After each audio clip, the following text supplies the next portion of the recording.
할렐루야, 속해 지도자 교육 시간입니다.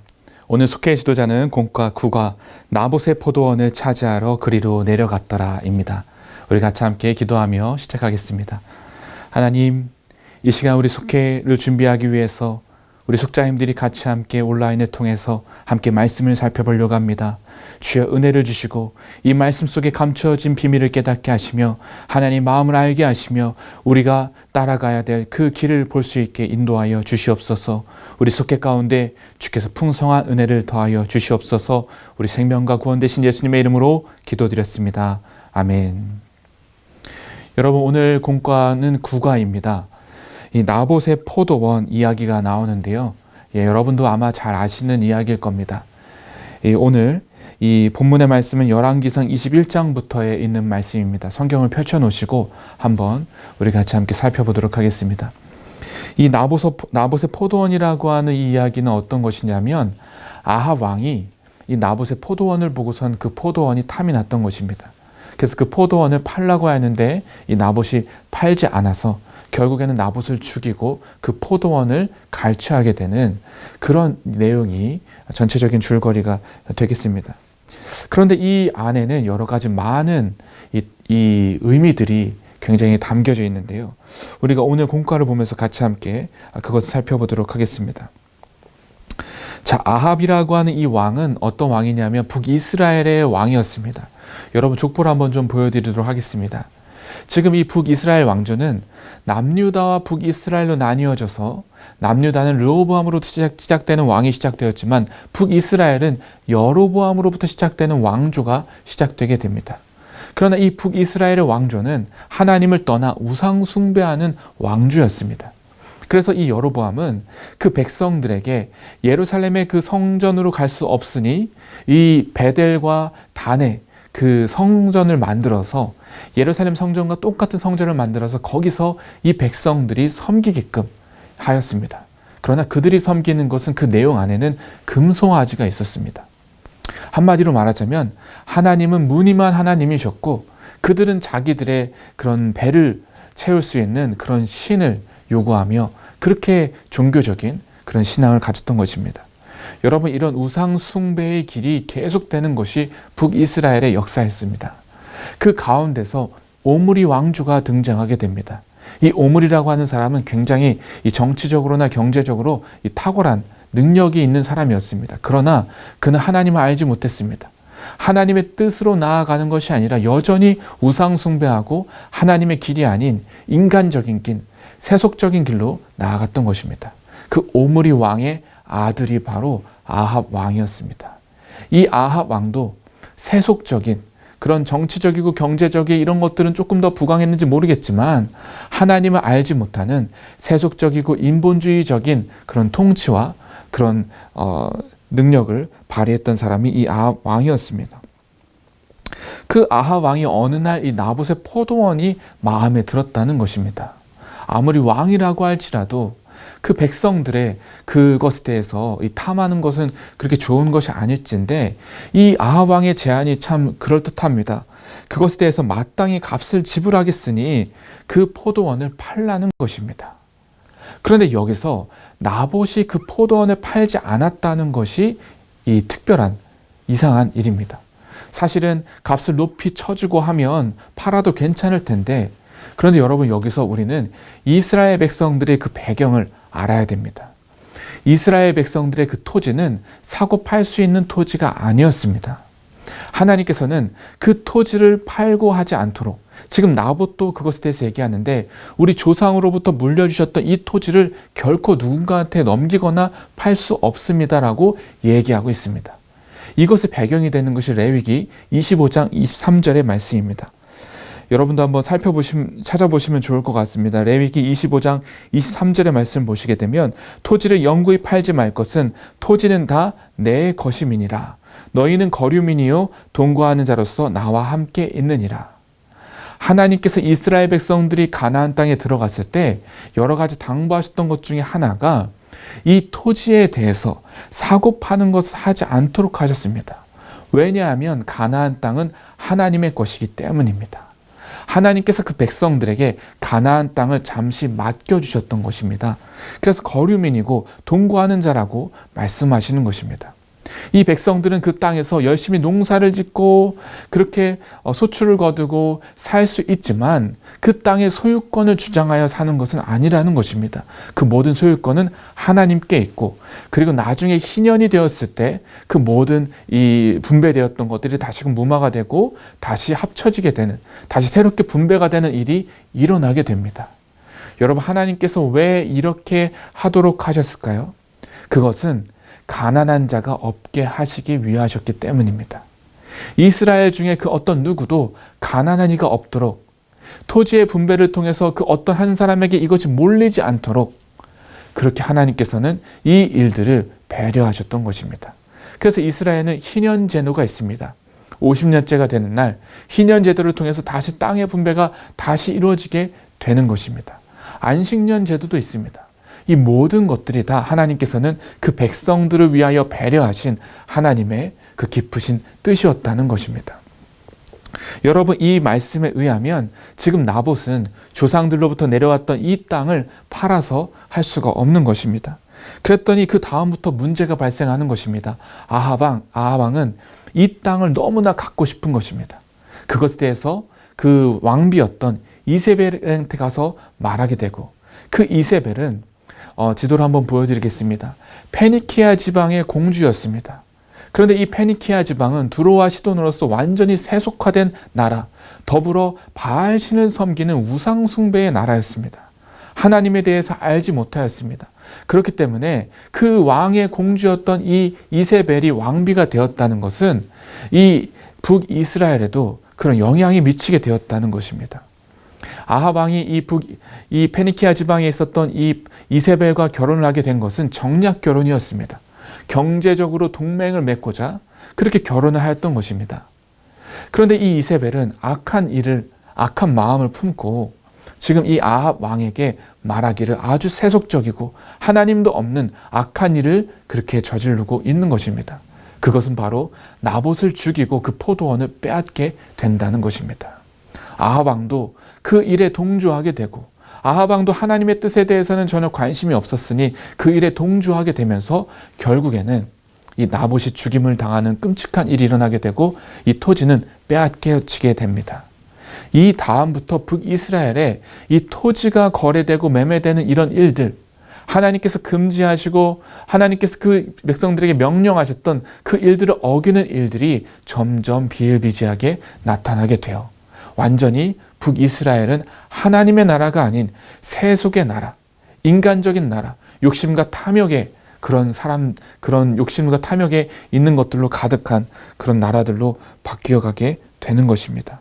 여러분, 이것이 바로 북이스라엘의 위기가 되는 것입니다.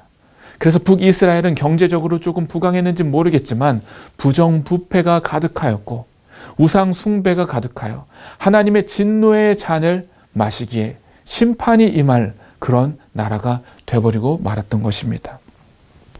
우리가 여기서 깨닫고 알 수 있는 것은 무엇일까요?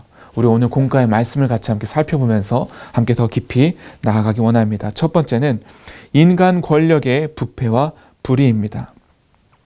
나봇의 포도원을 강제적으로 취한 것은 아합과 이세벨의 또 다른 죄악상을 보여주는 것입니다. 여러분, 이세벨은 이거 외에도 우상 숭배하고 하는 이 하나님을 믿는 선지자들을 죽이고 우상 숭배하는 것들을 퍼뜨리고 하는 끔찍한 일들을 많이 저질렀습니다. 아합 왕도 마찬가지였습니다. 여러분, 그들의 그 죄악상의 참상을 보여주는 일례가 오늘 나봇의 포도원 사건이 되는 것입니다. 얼마나 그 북이스라엘의 사회가 종교적으로나 신앙적으로 또 이게 사회적으로 부패했는지를 지금 우리가 볼 수 있는 것입니다. 하나님은 그 북이스라엘도 하나님의 백성들이었습니다. 그 백성들도 하나님의 뜻대로 서서 그 하나님의 뜻을 쫓아 살아가야 될 백성들이 그 10개 지파가 북쪽으로 흩어졌는데 이 백성들이 하나님을 알아야 되는데 사실 하나님을 알았던 백성들인데 지금 완전히 세속화의 길로 가고 있는 것을 우리는 보게 되는 것입니다. 인간의 권력이라고 하는 것은 언제나 부패하고 불의를 행할 수 있는 가능성이 존재합니다. 이 아왕이라고 하는 이 왕이 하나님의 뜻을 저버리고 세속의 길로 가니 그 나라 꼴은 이만저만이 아니게 되는 것입니다. 여러분, 우리는 이것을 볼 수가 있어야 됩니다. 인간의 그 권력이 선한 일을 쓰게 되면 좋은 쪽으로 갈 수 있겠지만, 아름다운 열매를 맺을 수 있지만, 악한 일로, 불의한 일로 부패하게 되면 그런 냄새나는 악한 일들이 일어날 수 있다는 것을 우리가 볼 수가 있는 것입니다. 자, 두 번째입니다. 악과 불의에 대한 심판입니다. 아합과 이세벨이 나봇의 포도원을 불의한 방식으로 취하자 하나님께서는 엘리야 선지자를 아합에게 보내게 됩니다. 여러분, 북이스라엘에 이렇게 죄악상에 가득했던 세속화의 길로 가는 하나님을 떠나는 그런 길로 갔던 그 이스라엘에게 하나님께서는 선지자들을 보내셔서 그들을 일깨우시고 말씀하십니다. 여러분, 그래서 이 선지자들이 가장 많이 등장했던 시기가 남과 북의 분열 왕국 시대였습니다. 그들이 잘못된 길로 가고 있기에 선지자들을 들어 쓰셔서 말씀하게 하셨던 것입니다. 그래서 여러분, 수많은 선지서들의 그 배경이 바로 이 분열 왕국 시대를 배경으로 하고 있는 것입니다. 이때 이 엘리야 선지자가 가서 하나님의 말씀을 전하는 것입니다.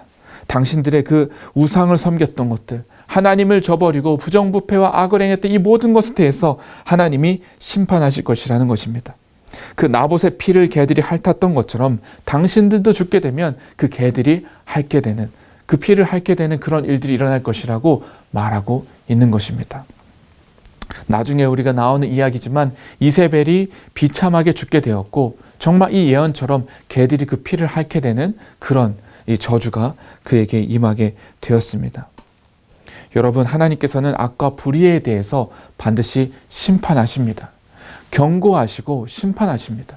여러분, 우리는 이 불의한 자리, 죄악의 자리, 세속의 자리에서 떠나 하나님의 길로 나아가야 됩니다. 하나님의 말씀의 길로, 하나님의 그 말씀을 지키며 나아가는 길로, 하나님이 기뻐하시는 길로 우리가 나아가야 된다고 하는 사실입니다. 자, 우리 세 번째입니다. 회개에 따른 은혜.